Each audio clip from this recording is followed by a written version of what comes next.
Good afternoon, everyone. So now let's start with how to use Bootstrap in .NET Core. Okay. So you all are aware of Bootstrap, right?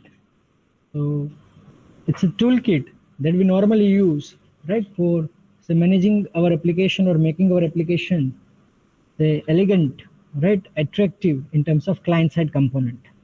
Right, and now it is even more powerful, right? Along with Node.js and etc. Right, you can use some of its facility on the server side as well. But here we'll focus on the client side aspect of using Bootstrap. Okay, and this slide is based on the Bootstrap version 4, right? Using Bootstrap version 4. But I think even now the stable version of Bootstrap 5 is also released, so you can also use that, right? It will not have an impact. Except with Bootstrap 5, right? There is no need of including jQuery. Okay, so here when we'll discuss that we are including jQuery, right? But with Bootstrap 5, that is not required. Okay. So there are many ways in which you can include client-side packages library in Visual Studio environment. Okay. For example, you can use the bower, npm, webpack, right? Many different ways. But in Visual Studio, so whenever you need to install in a client-side library, right, then the library manager, or also popularly known as libman, right, which has a respective file libman.json in our project, is very good way of including client-side library, right? And this libman downloads the client-side library using CDN, Content Delivery Network. So how to use it? So whichever project you are working in which say you want to include Bootstrap 5. So right click on your project, then select add, and then select client side library. Right click on your project, add client side library. It will open a window. This window it will open. Right? And here you have to select the provider, right? Your provider from whom you want to download your client side library. The default is CDN.js. So we will select the provider CDN.js.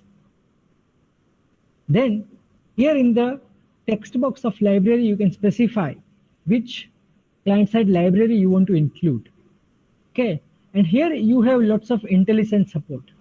Okay, so you don't need to write exactly Twitter bootstrap @4.5.2.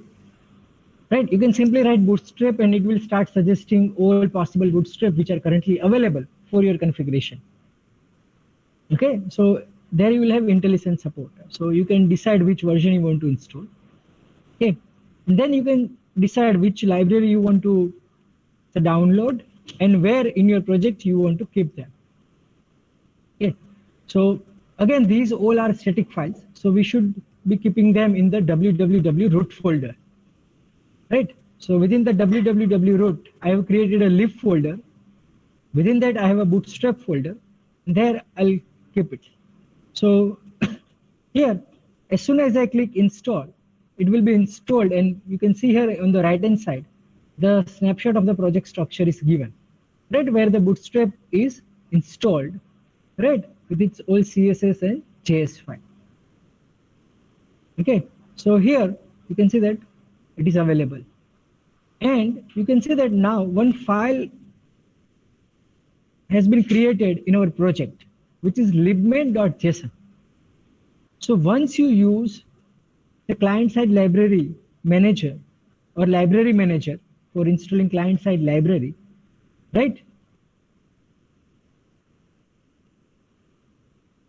CDN is allowed here, okay? So we will discuss that aspect as well, Priyank. So instead of say locally downloading in your project, you can have CDN, okay? So here, so libman.json file gets created, and this is very helpful. So this is the snapshot of libman.json file, right? Here, in this library sections, you will have all the libraries which you have installed. So right now we have installed this Bootstrap 4.3.1, right? Now, for example, say you want to change the version. Let's say you have some dependency, or say you want to use the new version, say 5.0.1. then only here you need to make change, say 5.0.1 in the libmen.json. Then what it will do? It will uninstall 4.3.1 and install 5.0.1. Okay. For example, here if you change the location, then it will remove those packages from older location and install at the newer location. Right. So this is how, this is very dynamic file, libmen.json. The next time you want to install some jQuery file, here just create a section and add a library for jQuery. Automatically that will be installed, okay, in your machine at the specified destination. Right. So you can use the GUI as well, or you can use this libmen.json file, right, to work with your client-side library. Even if you right-click on libmen.json file, right, you have option, restore client-side libraries. Sometimes this file gets corrupted, or we have made some changes and we are not sure whether it is correct or not. If you click on restore, then it will first it will uninstall the libraries, then again reinstall it. Clean client-side library, it will remove them. Okay. Similarly, if you select a specific library, okay, in the libmen.json, right, then the bulb icon will appear. Okay, and there you will have option of uninstalling a specific library as well. Okay, so there are multiple ways of working with your client-side libraries, right? When you use libmen.json file, and that's why it's the preferred approach. Okay, so now, so as I said earlier, that the Bootstrap version 4 required using jQuery. That's why we are installing it, right? But with now the latest version of Bootstrap 5, it is not required. So if you are using Bootstrap 5 version, you can skip this step of including jQuery. Okay, but later on, say when we will work with validation, right, client-side validations, then we will be using this jQuery, right? Because for that, the unobtrusive validations, we need jQuery, right? So there again will include, right? But for Bootstrap 5, this is not necessary now. Okay.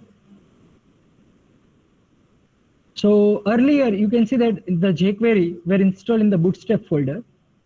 Okay, but here now I'm changing that location into this libmen.json file, and automatically, right, it has been removed from the Bootstrap folder and it has been included into the jQuery folder, right?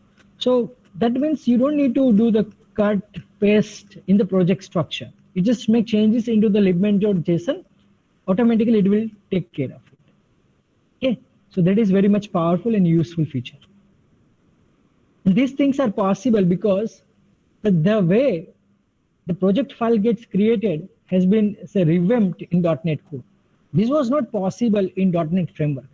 And the reason was that you need to do lots of configuration, right, to make some changes into your project file, CS proj file, right, which is very much good in .NET Core. That's why this is a powerful feature that we have with configurations file. So again, this libmen.json is a configuration file for managing your client-side library. Okay, now let's see how to use this Bootstrap. So first of all, we need to include the reference for the Bootstrap. So where we will include? We'll include in the view. But why should we include in the view? We should include in the layout file, right? Because this code will be common to all the views, right? So instead of repeating in each and every view, we should keep it in the _layout file. Okay, so here you can see that I'm including the Bootstrap link, CSS link, right, in the head section of layout file.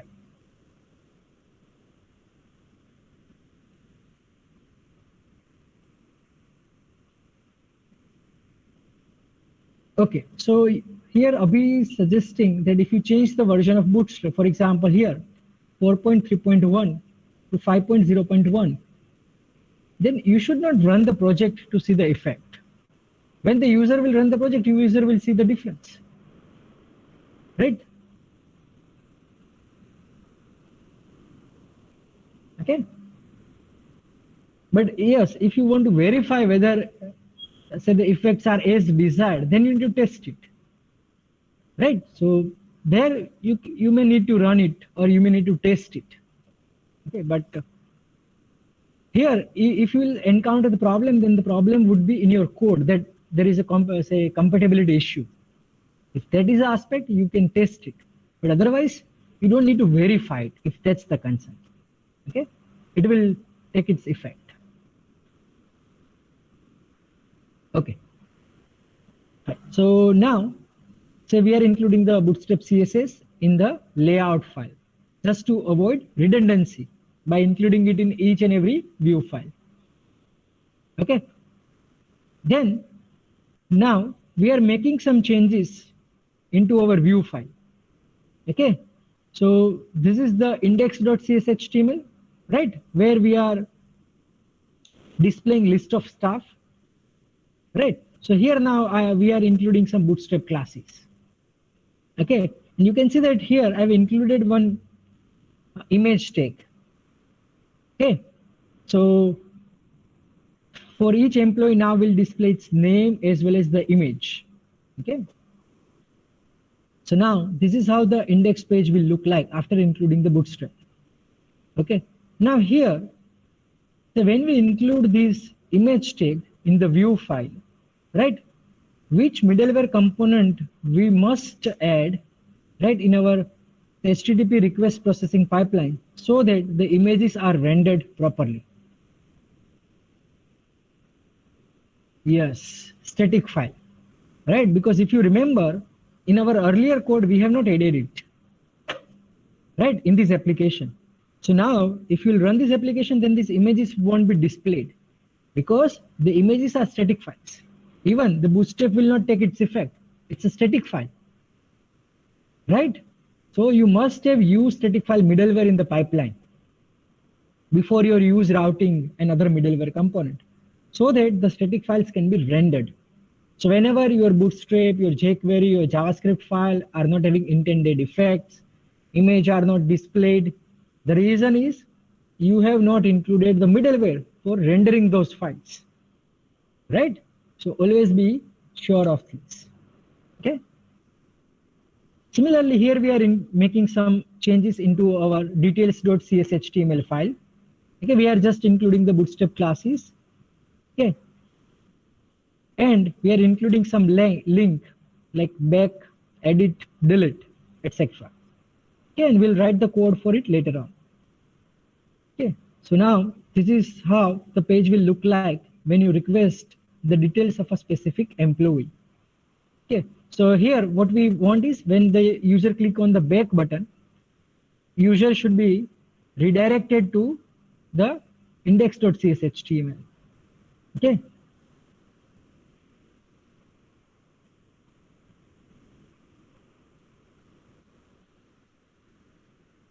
Actually, I think we have included JS file. Okay, but I think that code is not visible, and the reason is that here in the layout.cshtml,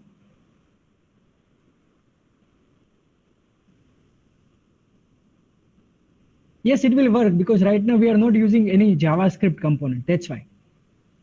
Your point is right. Okay, and later on we'll include. Okay, later on we'll include it either after the body or before the body tag. Right? You know that we should include the JavaScript before the body tag normally, before it ends. Okay. Right now we are simply using CSS classes, so it works. Fine. So now we learn about a very interesting concept, which is tag helpers. Okay. So before .NET Core, in .NET Framework, when you work with MVC and the say CSHTML file, we used to use the HTML helpers. Okay, so you can also use HTML helpers, okay, as well as you can use tag helpers. So tag helpers are more powerful than HTML helper classes or HTML helper component. Okay. So now what is tag helper? So tag helper are server-side component.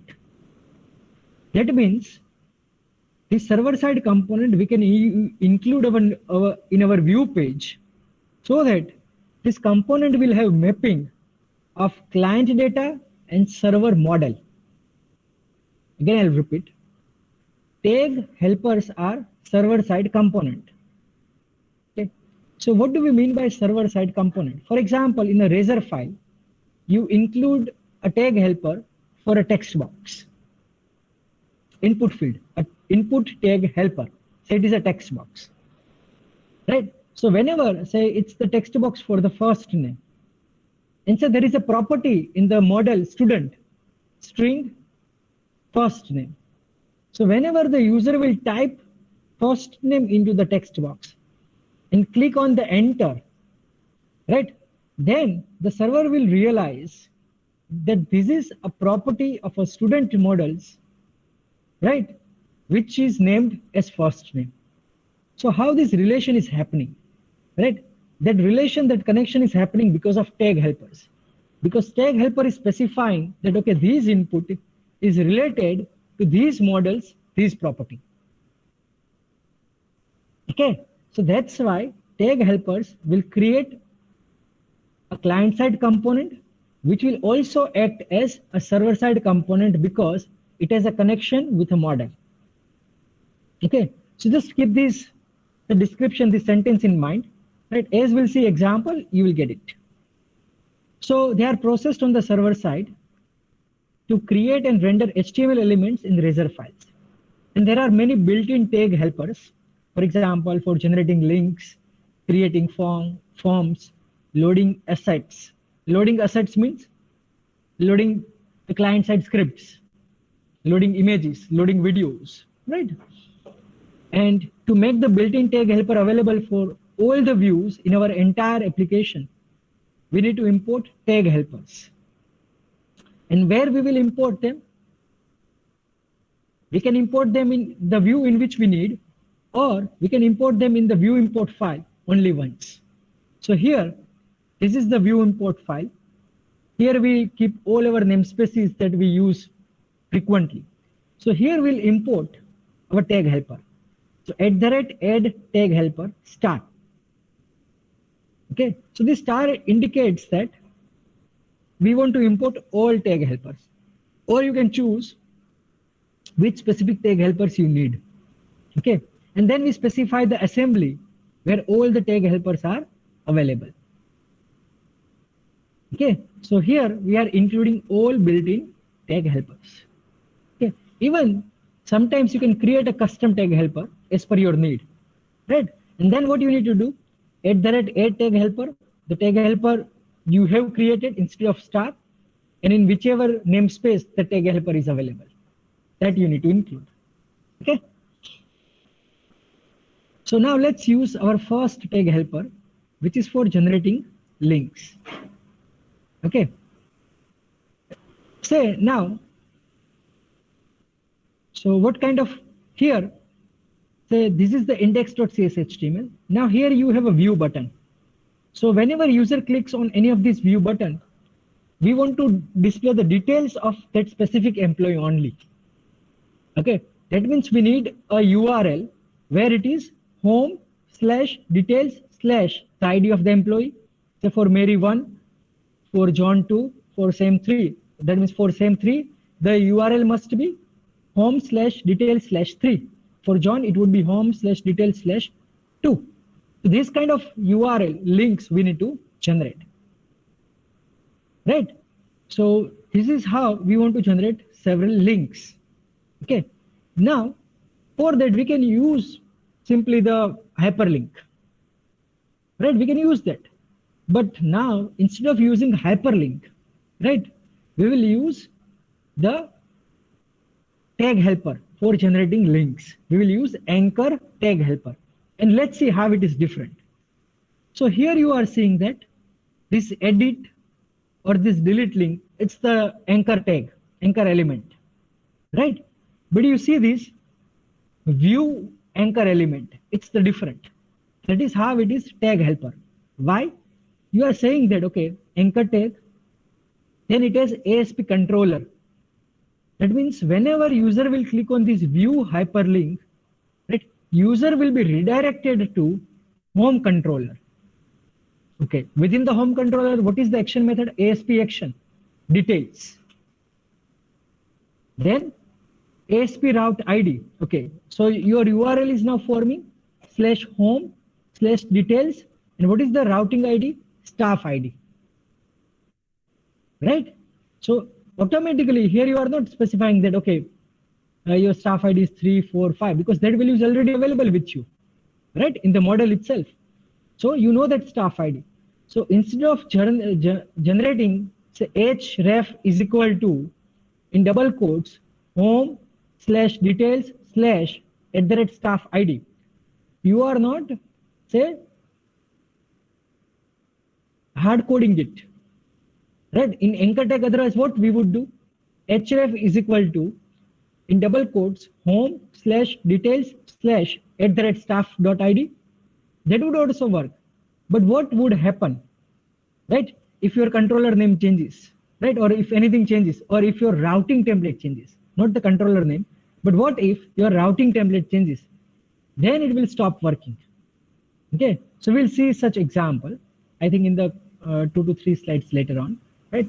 So this is how the image tag helper or the anchor tag helper is different than the normal anchor tag, right? So here we have ASP controller specifying the home, ASP action specifying details, and ASP route ID, right, specifying @staff.id. Now why it is ASP route ID? Because the parameter name is ID. It is ASP route data or value. So for example, if the parameter name is name, then ASP route name. If the parameter name is gender, ASP route gender. Okay. So now, similarly, for the back button, we specify when the user clicks on the back button, we want to take it to the index action method of a home controller. So ASP controller home, ASP action index, and we don't have any parameter here. Okay. So now here we are on the index page. If you click on the view, right, then you are here. Right? If you click on the back, you will be back to the index.cshtml. Okay. So why use tag helpers?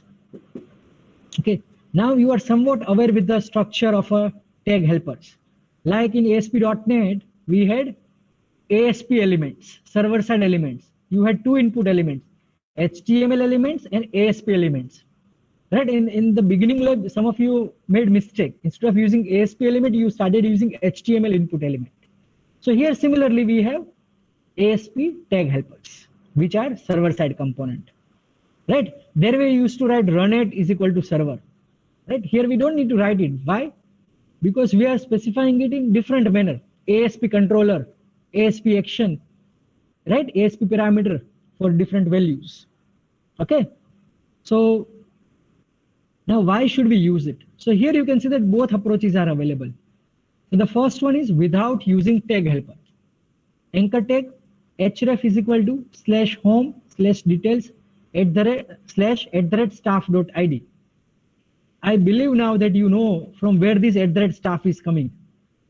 It is the model you have specified. It's your model, okay? In the first line of your view. Okay. So, right. So this is how you will generate the link. Or if you'll use the tag helper, then this is how you generate the link.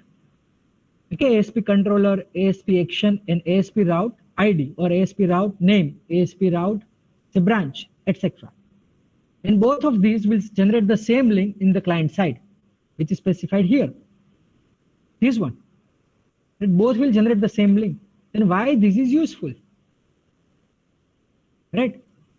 For example, say you are changing the routing template. So here, earlier the routing template was the controller name /action/parameter. And now, say you are prefixing with a word DDU. Right? So now your routing template has changed. Right? Before controller name, you are prefixing a organization name. So then, out of these two, which one will fail? Tag helper will not fail.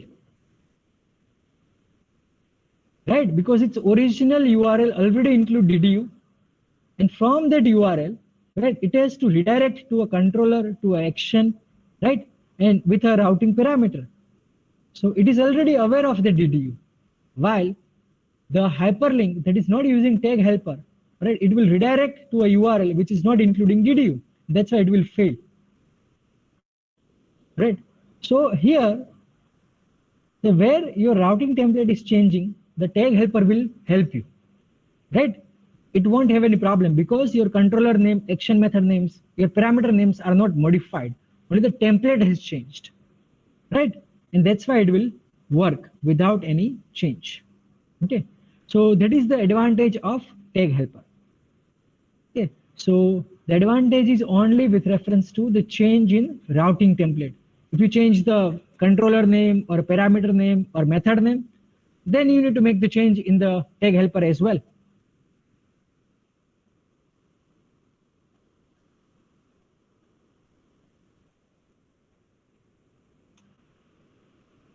Okay, so here your question is that why is it is @staff.id with S small. So Priyank, that is with reference to @model. But here, right, if you are aware, it is a, say, within the loop. Let me show it. So staff is our variable actually from the collection.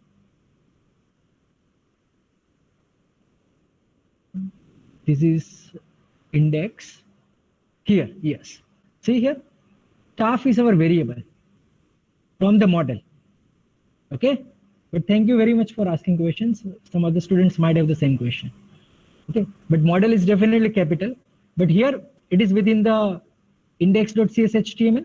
Okay. And that's why it's the IEnumerable. So we iterate through each element, each, say, object one by one, and the staff is our temporary variable.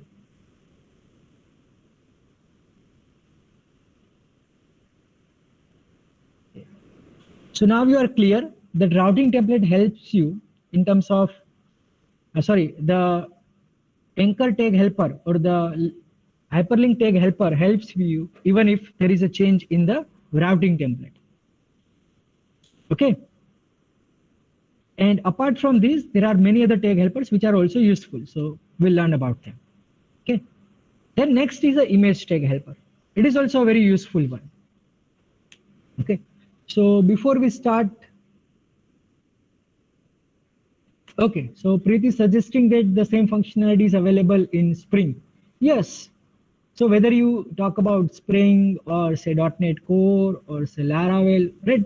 All these frameworks are having a very similar functionality. Right? The reason is that they all want to sell their product, right? So yes, very similar functionality is available, right? Even say, I believe in the Django also the similar functionality is available, right?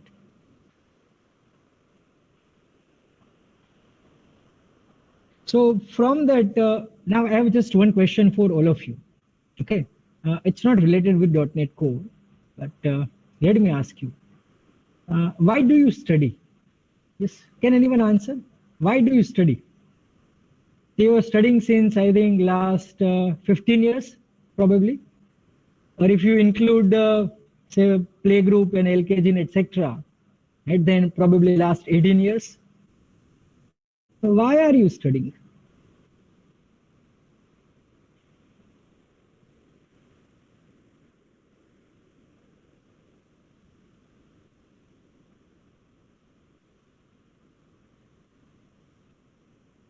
We all watch different movies which motivate us, right? But after watching the movie, we stop thinking about it, right? Okay, the one answer is to acquire knowledge. Okay. Okay, any other answer? Why do you study?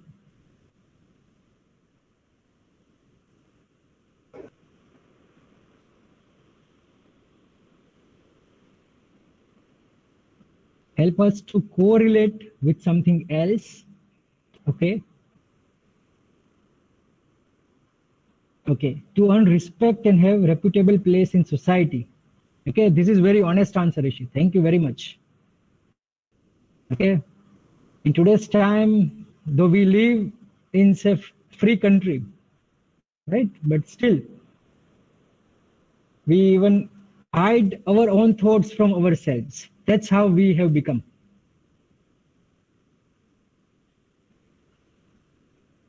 Okay, now just think that why your parents have they done their education, whichever level of education they have done. What is the reason for that? Or why they are doing a job, right? Why they were studying, right? Why they are doing jobs?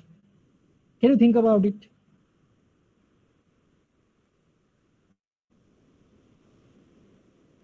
Did your parent study to acquire knowledge? Did your parents studied for having an easygoing life, for giving us best life? Correct. Yes. The parent did not, if you will ask them this question right now, that why did they study? Why are they putting more efforts? They are facing hard life, right? Then they will not say that it is for, say, their easy life, right? Or say for purchasing something that they like, right? For their own luxury. They will say that it is for their family, right? So remember one thing, on the planet, right? The purpose of any species, I'm not simply talking about human. If we'll take any species, right?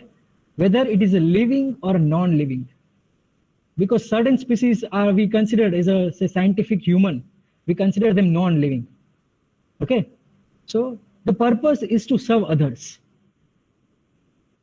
Every individual's purpose is to serve others, right?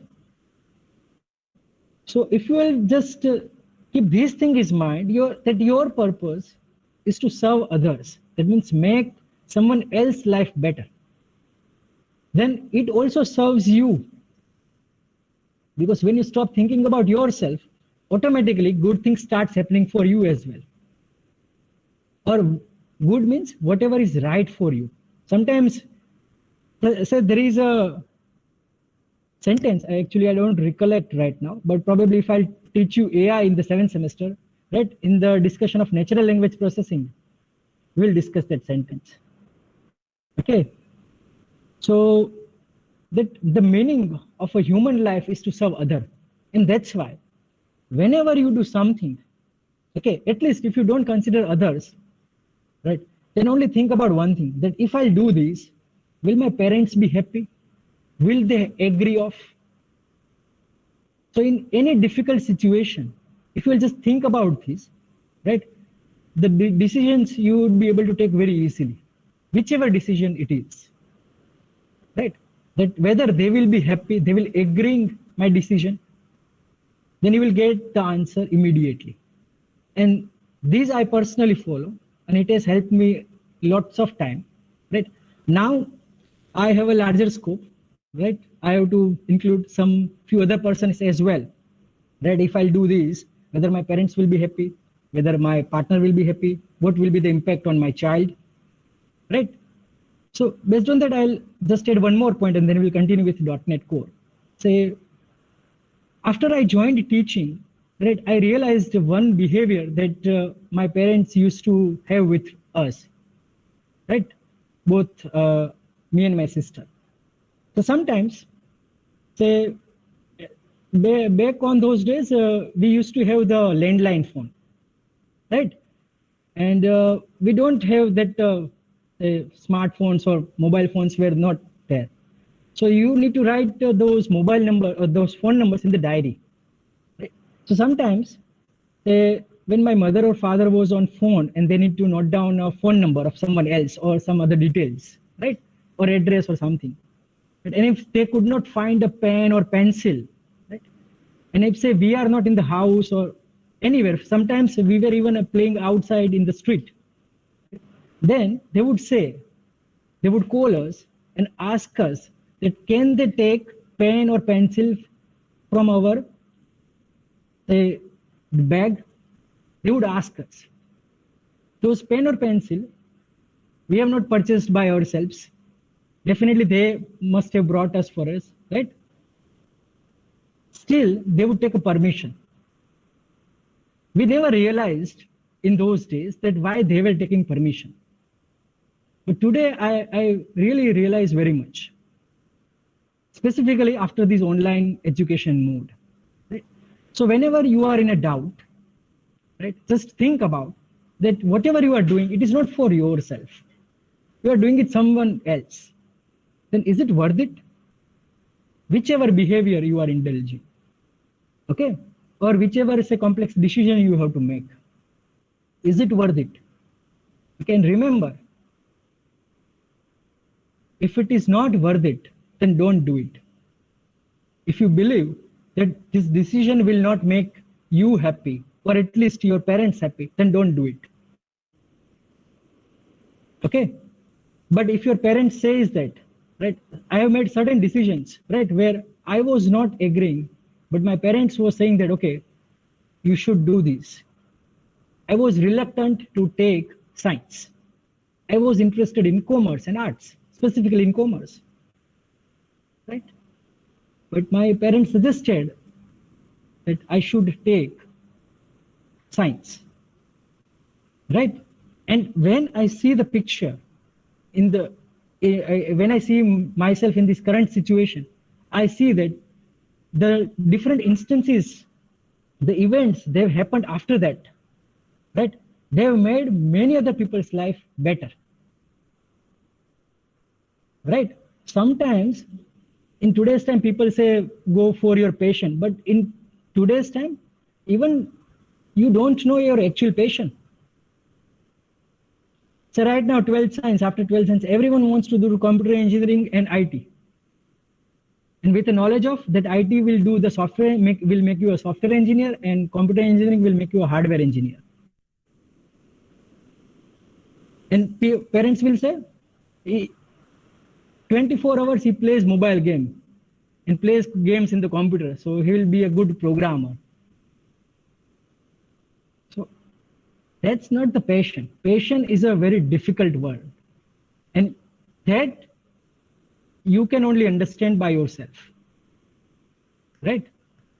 So always just what I said is that just see that whether your decision will impact on someone else's life, right? Will have impact on someone else's life, and will they be happy, whether they are your parents or your family or anyone, right? So try to putting someone else before you, right? So just do these things, then automatically you will get answers. Or still you are not getting answers, just talk with your parents. Just do one thing simply, right? Any difficult decision, just talk with your parents, ask them what to do. That's it. And whatever they say, just believe in 100%, right? At least they have at least 25 to 30 years of experience more than you have, right? And that counts a lot in today's world. Fine. So let's continue with image tag helper.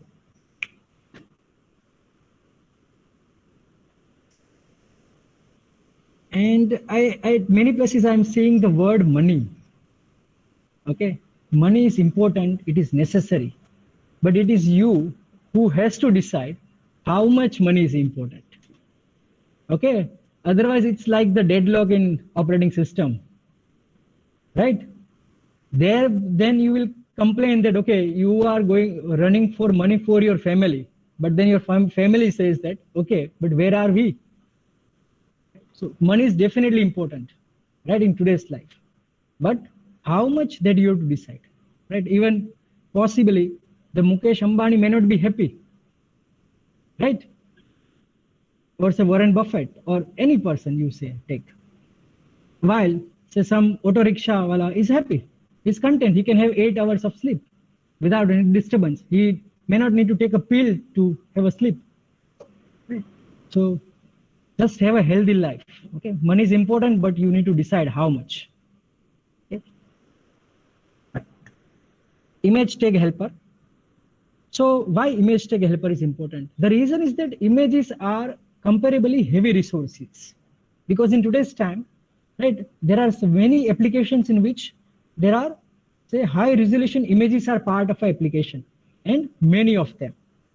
And that's why it is important that you should load the images from the server, right? Or you should load the images from the browser cache.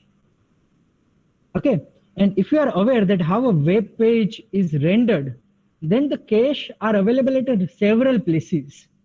The cache is available in your browser. Also, the cache is available at your, say, ISP level. And there are many caches are existing at geographical levels. Right? That's why I say, so when I started with client-side library, someone asked the question, CDN is not working here, right? So the reason is saving on resources. So here, the image tag helper will help. How? So image tag helper will check that the image user is requesting, has it changed? If no, then it will load it from the cache. And if the image has changed, then it will go to the server and from there only it will fetch it. Okay, how image tag helpers are useful? It will check if the image has changed, if image has modified, then it will load it from the server. Otherwise, it will load it from the cache. So how this is helpful? So here we have this image tag helper. Okay, and in this image tag helper, what we have? The class for the client side, then the place where we have the image, which is the src attribute, alt attribute when the image is not, say, available or corrupted, and then we have this asp append version.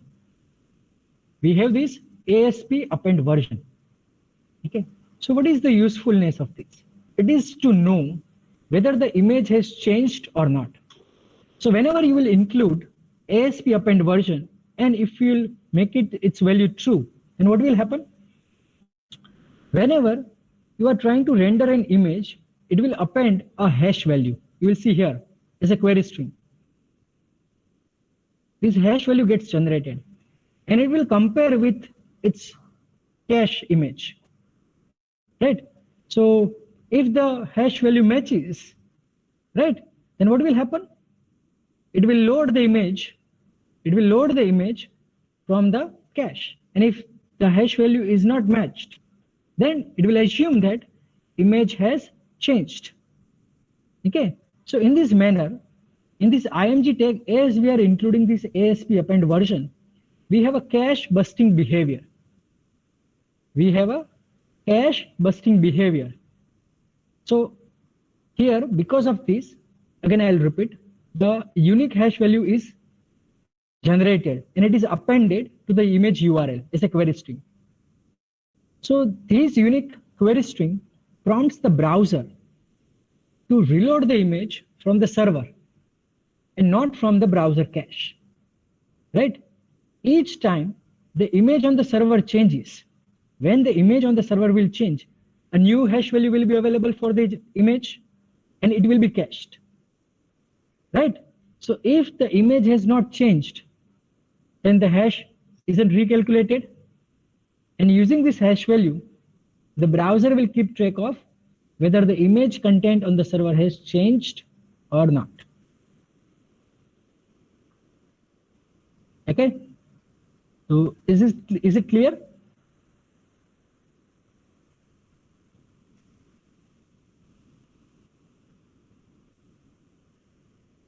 Okay, what if the entire project is based on images? Okay, if you know, then you can change those behavior. That I think in the developer command prompt, in the network tab, you have that option. That whether you want to enable cache or not. If you want to enable the cache, then how much amount of memory you want to devote to it. Okay, you can specify that how much amount of memory you want to reserve for it.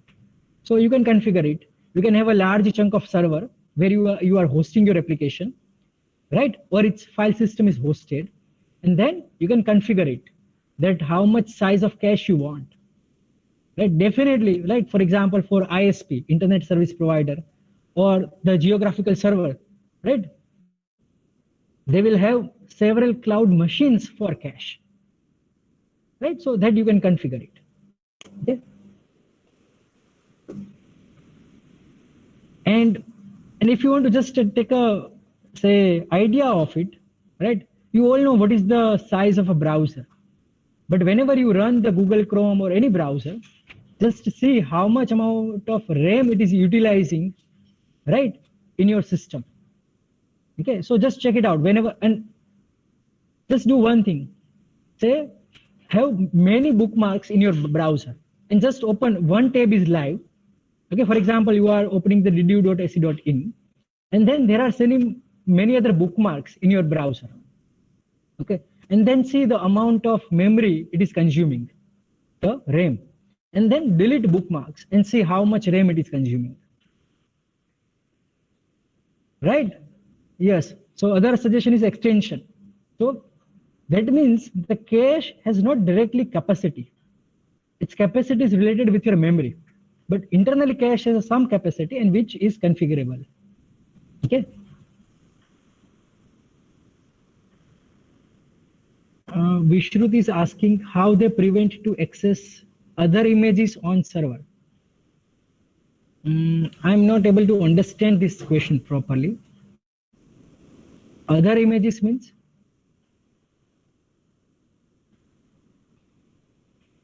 So are you trying to ask that client will try to presume that some image is there and then try to modify JavaScript or jQuery and try to access the image?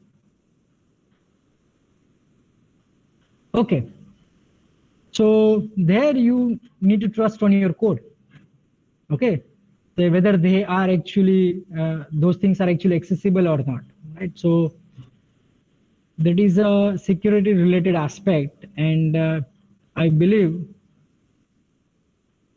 its answer is there, but actually, let me just try to explain. The terminology I can't recollect right now. The terminology is that, say, whenever you, yes, you aware with the view class. We have discussed the view models, model and view model. Right? In similar manner, when you render something, don't render with your actual business logic. Right? For example, you are rendering the URL images / your image name, etc. Then in your actual system, right, the folder name must not be images. Right? For example, your URL is $ID is equal to something, ampersand name is equal to something, ampersand branch is equal to something. That means you are exposing the business logic. That somewhere in your model, you have a model property ID, you have a model property name, you have a model property branch. That's the exposure you are doing. So what you can do, you create a view model.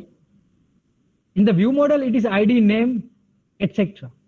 But it is possible that it is not actual name. We will discuss it, how we can change it. Okay, so that is part of validations. And fortunately, I think in the next week's slide, we will go with it. Okay, and if you are in a hurry, then what you can use is data annotations. Right? That has a name attribute that you can use to change that how these values should be rendered to the user. Right? So in your data, it is first name, but say for a user, you want to render it as, say, your first name. You can render it. So that is through data annotations. Okay, we'll discuss it. And similarly for hyperlinks also, we can deal with using data annotations. Okay. So still we have 5 minutes. Let's now continue with tag helpers, right? Okay. So here we are having a cache busting behavior in image tag helper using ASP append version. Then the next is ASP.NET Core environment tag helper. That means the one use case is that if the environment is development environment, then you want to load the JavaScript or any client-side libraries from your actual server, where you don't have a minified client-side libraries. Okay, so that is, it is good for debugging, right? But if your environment is staging or production, right, then either you want to load the minified JavaScript from or Bootstrap from your server, or you may want to load it from CDN. In a production or staging environment, right, you may want to load or your Bootstrap file from CDN.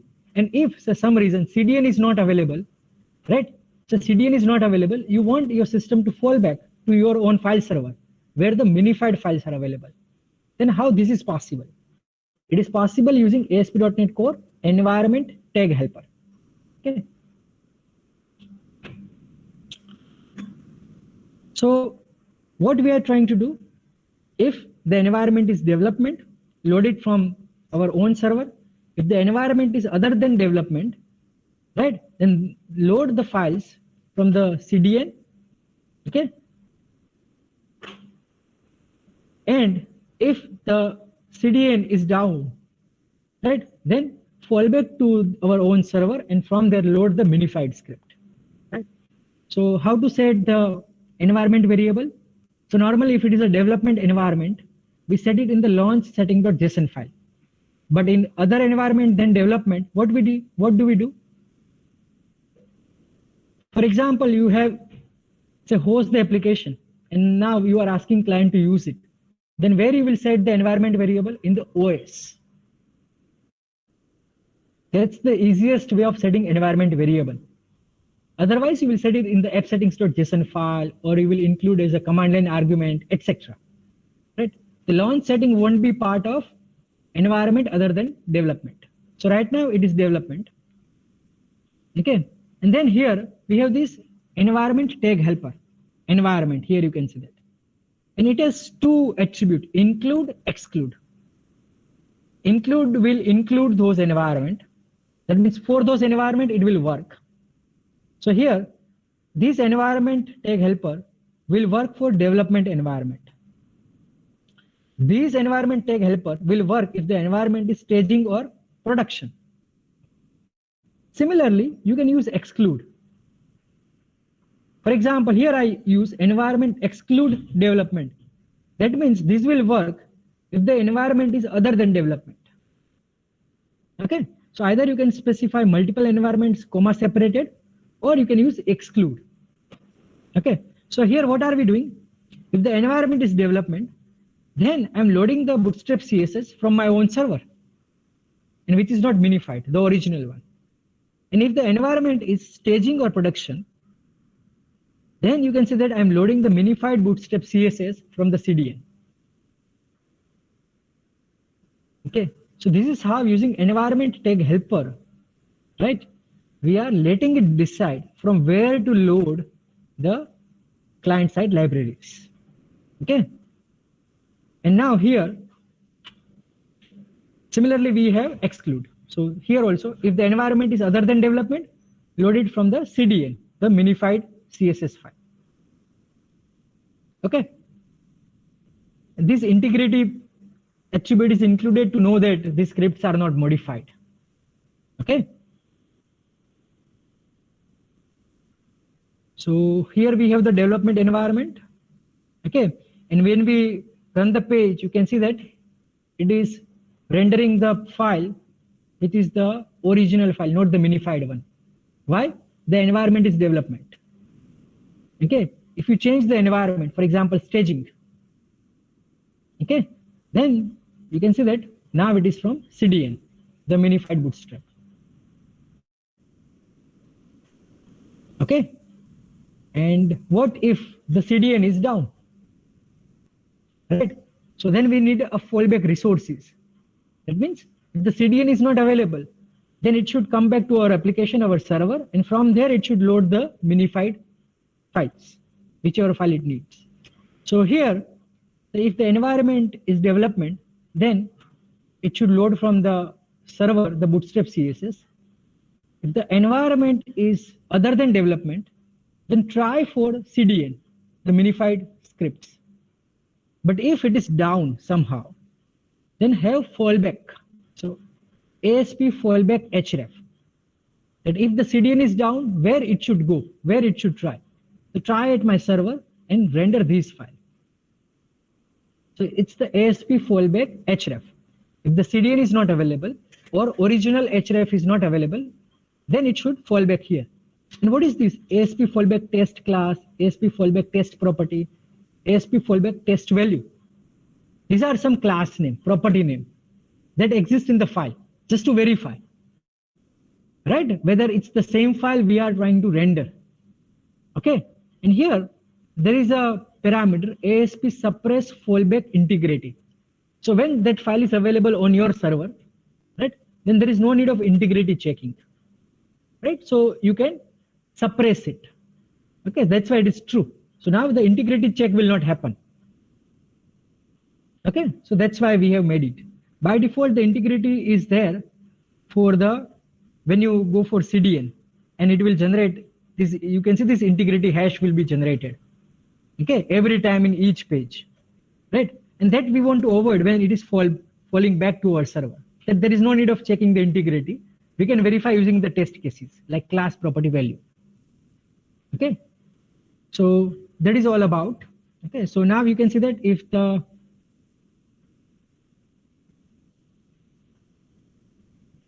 okay.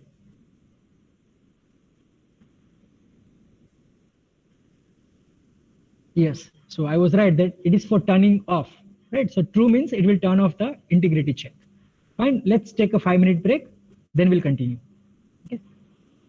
And if you have a question, you can ask after breaking as well. Okay. After that, we'll continue. Thank you.